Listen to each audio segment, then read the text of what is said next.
Good morning everyone and welcome. My name is Judy Gray. I'm a funeral celebrant here with Lester and Son, and it's an honour to have been asked to conduct this service today. We're here this morning to pay our last respects and bid farewell to Henry. We're also here to celebrate, honour and pay tribute to his life. I warmly welcome you all as we say our farewells to a man who was well respected and loved and who's had a rich and fulfilling life.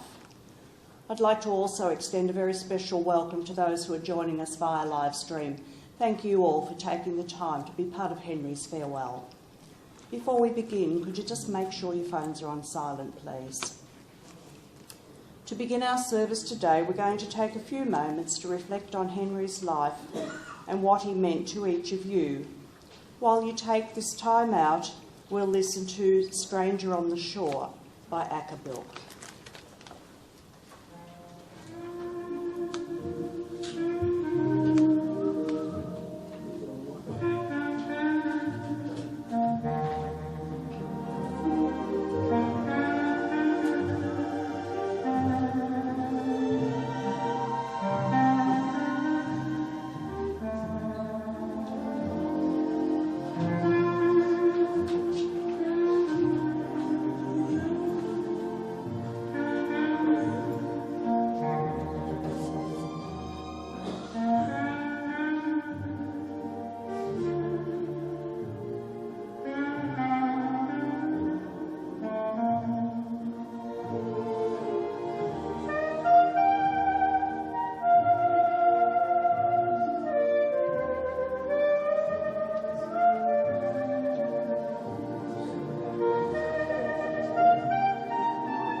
Henry has touched the lives of each of you in different ways. To many of you, he was a cherished family member. To others, Henry was a loyal friend, work colleague, neighbour, or perhaps just a friendly face in the community. Regardless of your relationship with Henry, your presence here today shows that he was a special part of your life and no doubt made a lasting impression on you. I'd like to invite Brian Smith to come forward now to present the family tribute.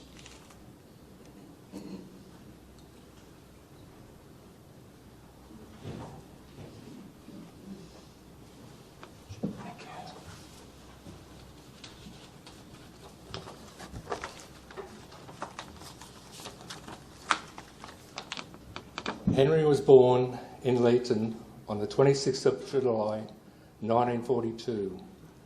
The eldest of four boys to Mary Alice, better known as Molly, and Harry HONEYSETT. His younger brothers were Noel, now deceased, Bruce and Paul. The family moved to Condobolin, New South Wales in 1949 when Henry was 7 years of age. He started his education there at St Joseph's Primary School and then on to the local high school. As soon as Henry turned 15 years old, he left school so he could help his parents out financially. He worked in 2 different general stores and carried out deliveries of goods, plus the fitting of blinds and installation of floor coverings around the local area. He also spent 12 months working in shearing sheds, working for a local contractor. Henry often commented to me that he enjoyed this work immensely. This strong work ethic stayed with him throughout his life. In regards to sport, Henry was one of those guys that I used to envy so much when I was younger. It did not matter what sport he chose, he was a natural and was well known in and around Condobolin for his sporting prowess. He played tennis, cricket, golf, AFL football, basketball, and later in life, cricket, indoor cricket and tennis around the Northern Rivers area. In preparing this tribute, Colleen showed me a paper clipping within the golf news from the Dubbo Daily Liberal. It read, Henry Honeysett and John McCumsty, 1966 A-grade foursomes champions. It went on, it couldn't have been more than a training gallop the way they were hitting the ball. Both young and tall stylists, barely A-graders for a season. It also went on, they parred number 1 to hit the lead, and the further they went away from their field. In 1970, Henry left Condobolin to join the New South Wales Police Force. After completing his training, he was stationed at Manly, tasked with transport duties, and then transferred to the North Coast, where he was stationed at Bangalow, Lismore, and later on at Ballina. It was whilst at Bangalow that he met the love of his life, Colleen. They were actually set up on a blind date by mutual friends, Brian and Libby Parker, who were pharmacists in Bangalow. Henry and Colleen had no idea that a meeting was being organised, as they were each invited out for dinner with Brian and Libby. They married on the 28th of January 1984, so it must have been a pretty good dinner that night. Henry and Colleen resided at Ballina until 2001, when they sold up and became grey nomads, travelling all around Australia and across to Tasmania in their caravan. In March 2018, they took up residence at Lavington in the Ingenia Lifestyle Village. They joined in many activities at the village and made many lasting friendships there. Henry at this stage was already receiving treatment for prostate cancer. However, it was a visit to his doctor in early 2019 that he was also told he had mesothelioma. This insidious disease caused only by asbestos exposure. Henry was somewhat perplexed by this diagnosis, and through the process under the Safety, Rehabilitation and Compensation Act, they went back into his work history to determine how it was that he had acquired mesothelioma. As mentioned previously, Henry had a strong work ethic, and so it turns out, whilst in Sydney, although being in the police force, he worked a second job, labouring, cleaning up old construction sites and dumping rubbish to sites around Sydney. It was here they determined he would have been exposed to the deadly fibres that eventually developed into cancer later in life. With tests being carried out and confirmed in Melbourne, he received treatment with an excellent oncologist at the equally excellent and relatively new Albury-Wodonga Regional Cancer Centre for just over 4.5 years. Both chemotherapy and radiotherapy is carried out at the hospital, and Henry was well known in the wards for his travelling stories around Australia. His humour, friendly demeanour and stoicism made him very popular with the nurses. He talked often about his caravanning days, so much so that some of the nurses would chat to him to get tips and information for their own travels when caravanning or holidaying around Australia. Henry always called all the nurses at the AWRCC involved in his care his angels. Being in the police force, Henry never lost his association with the service. After being stationed up on the north coast of New South Wales, once retired, he became a member of the Northern Rivers branch of the Retired and Former Police Association. Henry swore total allegiance to the Northern Region branch. However, after meeting members of the local Murray River branch, he transferred to that organisation. He enjoyed being a member of the local association and participated in as many events organised by the branch as he could, including coffee and chat mornings, lunches, dinners and weekends away. He valued very much the friendships he made in the RFPA. Early 2022, Henry told me that he was going to build a new home at the Hume Retirement Resort. His priority was to set Colleen up comfortably and to have the home built to specification that would make it easier for him around the home to better suit his failing health. The build went very smoothly, and in August last year, Henry and Colleen moved in. They settled in well, developing new friendships with the residents, which, if you know Henry and Colleen, was never going to be difficult. Last year, July 2022, Henry celebrated his 80th birthday on Norfolk Island. A surprise gift from Colleen. Colleen organised the trip months earlier and then just told Henry later. Henry and Colleen were also surprised on arrival at Norfolk by a gift voucher for dinner for two at one of the top restaurants on Norfolk, the Homestead. The voucher had been gifted to them by Colleen's niece, Janelle, and her husband, Rick. Colleen had also organised dinner at another restaurant whilst on the island, and so they had a double celebration. This year, Henry and Colleen were able to travel on the Indian Pacific from Perth to Sydney, a long-term goal they wanted to experience. For a while, it looked like it might be unachievable due to the increasing pain Henry was experiencing. However, with the expert input from his doctors, they were able to just get on top of the pain, and they set off on this trip late April, early May.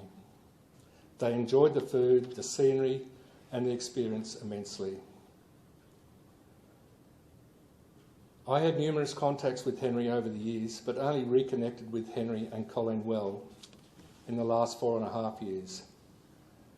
As mentioned earlier, they moved to the Albury area early 2018. I moved to Wodonga in September 2018, and with the help of the family grapevine, I heard that Henry was in the area and we made contact early 2019. I had already heard that Henry was receiving treatment for prostate cancer. In November 2018, I was diagnosed with a cancer, and I suppose besides being first cousins, we had something else in common. From there, my friendship with Henry and Colleen grew, and we would catch up at family social events, then once a month for the last few years for lunch at various restaurants around Albury Wodonga. Denise, another cousin of Henry's, would also join us when her work permitted. We would talk about life experiences, family, and of course solving the world's problems. We also checked up on each other with phone calls fortnightly and organising our next eating experience. I will miss his stories, his knowledge, and most of all his friendship deeply. Henry never complained about his health or what he was going through. His only concern was the love of his life, Colleen, worrying about her and her welfare. Henry was loved by all of his brothers, cousins, aunties, uncles and friends. The way he would just turn up when family was sick or in need of support was never unnoticed. I was only just reminded the other day by my brother Matthew how Henry turned up out of the blue to visit our dad when he was in the Griffith Hospital in 2006. The fact is, Henry was just always there for you. Henry, you will be missed immensely, especially by Colleen, but also by family and everyone who knew him.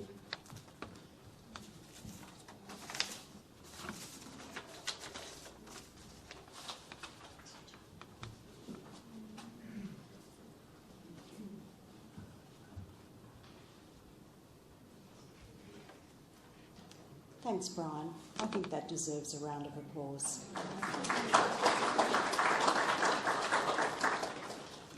Now, you probably noticed in your service sheet that Inspector Scott Russell was to present the tribute on behalf of the police force. However, he's unfortunately unwell, so Ken Ziegel is stepping in to present the service tribute for Henry. Thank you.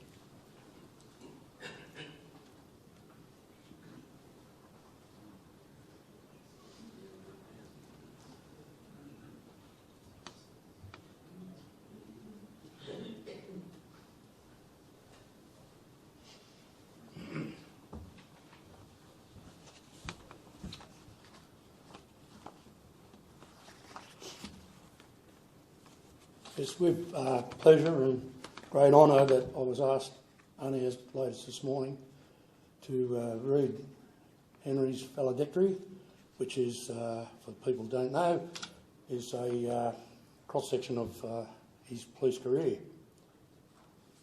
Since Henry and Colleen have come into our midst, they are just so loved by the Retired Police Association that we are just one big family, and it was sad to hear the news. Further ado, Senior Constable Henry John HONEYSETT, registered number 14405. The date joined was on the 26th of October 1970. Retirement date 30th of July 1992. Henry was a trainee and would look like that the traineeship was only 4 weeks back in the late 70s, because he became a probationary constable a month after he started his traineeship, and that was changed to 6 weeks. So the 4 weeks probably wasn't enough. Henry was made a constable on the 27th, confirmed on the 27th of November 1971, confirmed as a constable first class on the 29th of August 1984, and a senior constable on the 29th of August 1988, and which he retired on that rank. Henry had the opportunity to work at the Police Training Centre, doing his trainee duties, 11 Division, Petersham, general duties, 20 Division Transport. I guess you would have got to know a few senior police by that time, especially some of the people he would have had to cart around. Then he got his chance to move to the North Coast, and sometimes you think to yourself, some blokes win the lotteries, or getting the North Coast.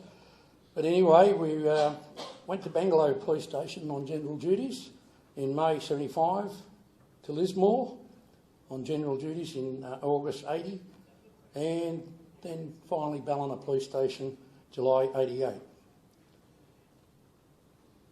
Henry was awarded the National Police Service Medal on the 16th of February 2016, and the National Medal awarded on the 7th of November 1988. As I said, it's a real honour to be able to read out his career, and as he was a really great friend to us.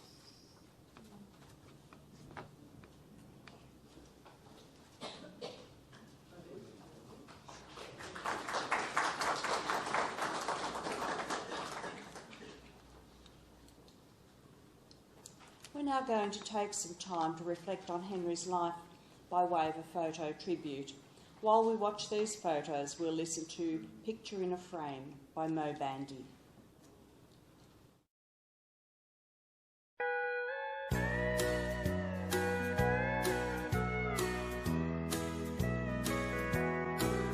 I finally found the words to say.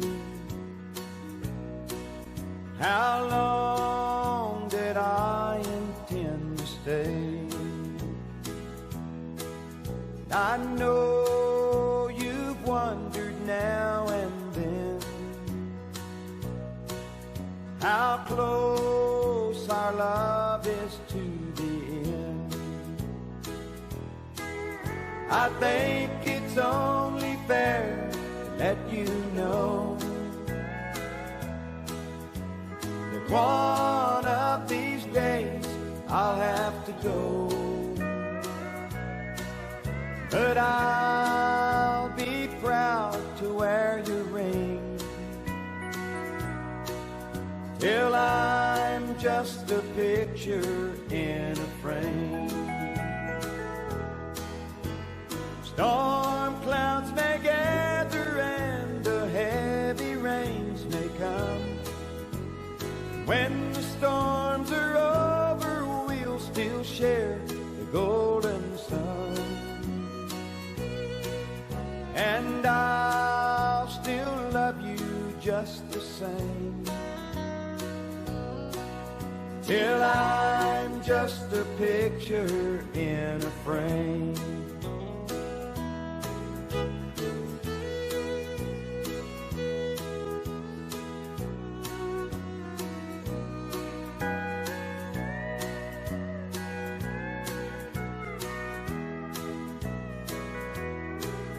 I hope this small bouquet of words are the sweetest ones you've ever heard. 'Cause I can't think of anyone I'd rather hold till life is done. This love of mine for you will grow and grow. And I just thought that you'd like to know my love will be a burning flame till I'm just a picture in a frame. Yes, I'll still love you just the same till I'm just a picture in a frame.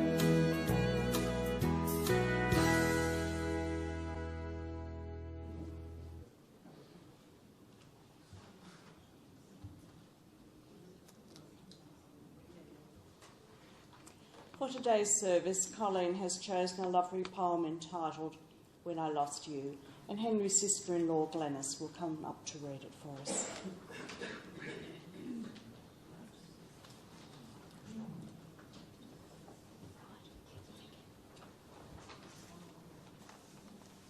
This is to Henry from Colleen. I wish I could see you one more time, come walking through the door, but I know that is impossible. I will hear your voice no more. I know you can feel my tears and you don't want me to cry, yet my heart is broken because I can't understand why someone so precious had to die. I pray that God will give me strength and somehow get me through as I struggle with the heartache that came when I lost you.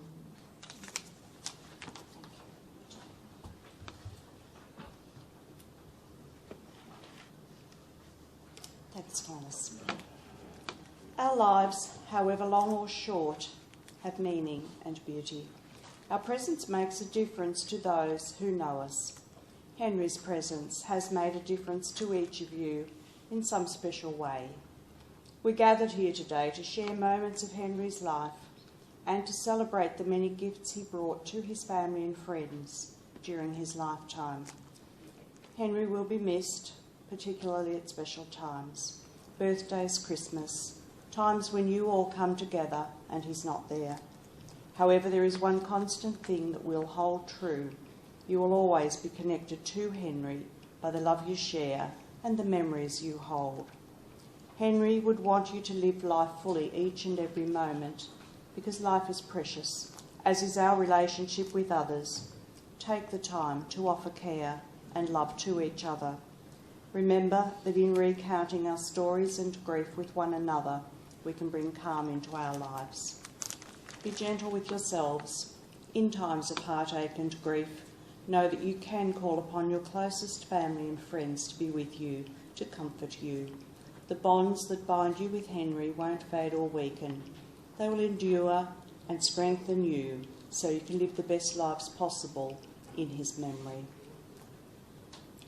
Would those who are able please stand now, join me in the Lord's Prayer, and please remain standing at the end of the Lord's Prayer. Our Father, who art in heaven, hallowed be thy name. Thy kingdom come, thy will be done on earth as it is in heaven. Give us this day our daily bread, and forgive us our trespasses, as we forgive those who trespass against us. And lead us not into temptation, but deliver us from evil. For thine is the kingdom, the power and the glory, for ever and ever. Amen. We have our time on this earth, and then it's time to leave, time to say goodbye. It's part of the natural cycle of life and death. Henry, we honour your journey through life. We remember with deep gratitude your love for your wife, Colleen. We remember the times you shared with your friends and your dedication to the police force. We are grateful that you've been part of our lives. May you travel safely into this next part of your journey. Our love goes with you. Death in so many ways is the great deceiver. We know it's here, but it doesn't feel real. We want to reach out just one last time to ring him up and hear his voice, but we know that's not possible. We know that we must let go. And now, as we prepare to farewell Henry, let us give thanks for a very special man who touched the lives of so many, and as his spirit soars free, take comfort in knowing that he has lived a good life and is now at peace. I'd like to read another short poem entitled A Life Well Lived. You can sit down if you like.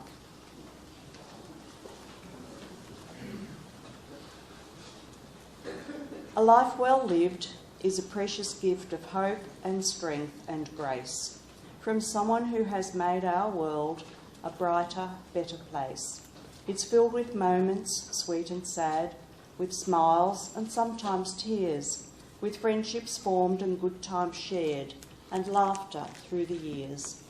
A life well lived is a legacy of joy and pride and pleasure, a living, lasting memory our grateful hearts will treasure. As you leave the chapel today, commit Henry to your memory with a smile in your hearts, with his love and enjoyment of life always with you. Let Henry's life guide your own lives with hope, passion and a true joy for living.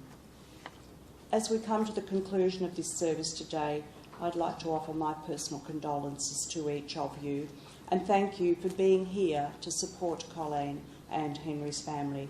They appreciate your attendance and invite you to join them in the Heritage Room, which is here at the rear of the chapel, for refreshments and an opportunity to share your memories of Henry. As we leave the chapel, we'll listen to You'll Never Walk Alone by Jerry and the Pacemakers. During this piece of music, Kurt will come forward to invite the pallbearers to take up their positions and will then lead you from the chapel. Would those who are involved in the Guard of Honour please move outside now?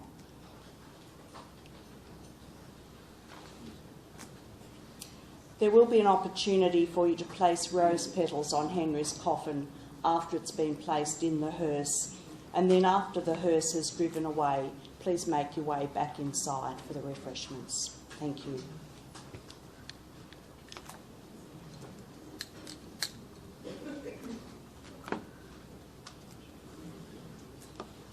When you walk through a storm, hold your hand up high and don't be afraid of the dark. At the end of the storm, there's a golden sky and the sweet silver song of the bird.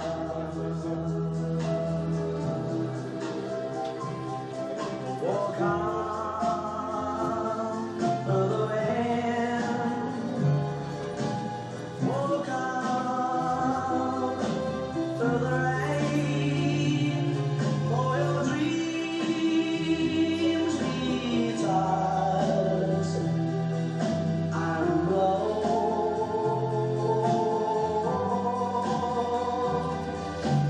Walk on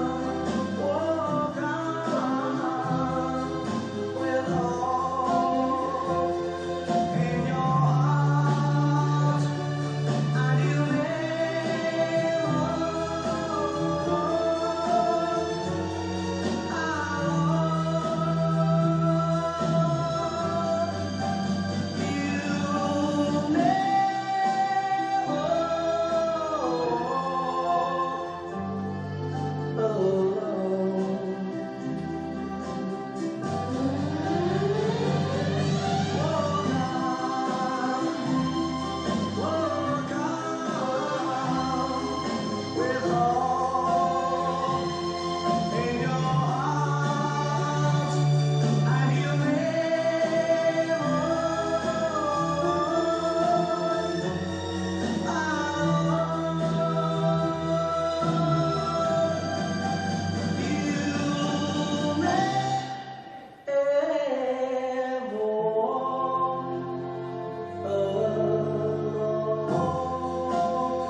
At ease.